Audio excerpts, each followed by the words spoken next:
Hello, good evening সবাইকে। চলে এলাম একটা ছোট্ট মট্ট কিউট একটা ভ্লগ নিয়ে। গিয়েছিলাম মার্কেটে, মানে বাবার বাড়ি চলে এসেছি।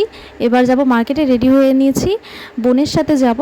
বোনকে নিয়ে যে রাস্তা দিয়ে যাচ্ছি হেঁটে হেঁটে, মার্কেট বলতেই সামনের বাজারে, তো হাঁটা রাস্তায়। তো ওকে নিয়ে কথা বলতে বলতে গল্প করতে করতে যাচ্ছি। তো ওকেও একটু ক্যাপচার করে নিলাম। এই যে রাখির দোকানে চলে এসেছি। তো দেখলাম অনেক পছন্দ হলো না, তারপর সেকেন্ড একটা দোকানে যাচ্ছি, সেকেন্ড দোকানেও গেলাম। রাখির যে দাম বলছে, ফাইনালি অনেক দোকানে ঘুরে মাথা মুথা খেয়ে দোকানদারে তারপর পছন্দ হলো, তারপর নিলাম। নিয়ে টাকা পেমেন্ট করে দিল, বোন দিল। তারপর আমি যেতে যেতে ভাবছিলাম কিছু খেলে ভালো হতো, এর জন্য চলে গেলাম ডাইরেক্ট ফাস্টফুডের দোকানে। ফাস্টফুড মানেই তো মোমো, তাই না? তো দিয়ে দিলাম অর্ডার, বললাম হাফ প্লেট মোমো দিয়ে দিতে। যেহেতু সন্ধ্যার অনেক বেশি হয়ে গেছে, অত খাওয়া যাবে না।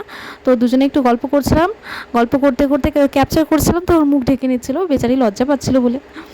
যাই হোক, মোমো দিয়ে দিল। তারপর এবার খাওয়ার পালা, এই যে খাচ্ছিলাম। তোমরা আবার কেউ লোভ দিও না যেন, তোমরা আমাকে বলো, আমি ঠিক খাইয়ে দেবো। যাই হোক, জোকস অ্যাপার্ট। এই যে খাওয়া হয়ে গেছে, তারপর স্যুপ দিয়েছে, স্যুপ খেয়েছি, ছেলের জন্যও নিয়ে নিয়েছি।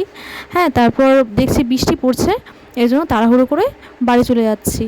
না হলে বৃষ্টিতে ভিজলে আবার মুশকিল আছে না, এই সময় ওয়েদার খুব খারাপ। তারপর বাড়িতে এসে এই যে ছেলের মোমোটা প্লেটে সার্ভ করে দিলাম। তারপর ছেলেকে নিয়ে গিয়ে বললাম, বাবা নিচে বসে খেয়ে নাও। তো আজকের ব্লগ এটুকুই, আবার দেখা হবে কালকে। টাটা।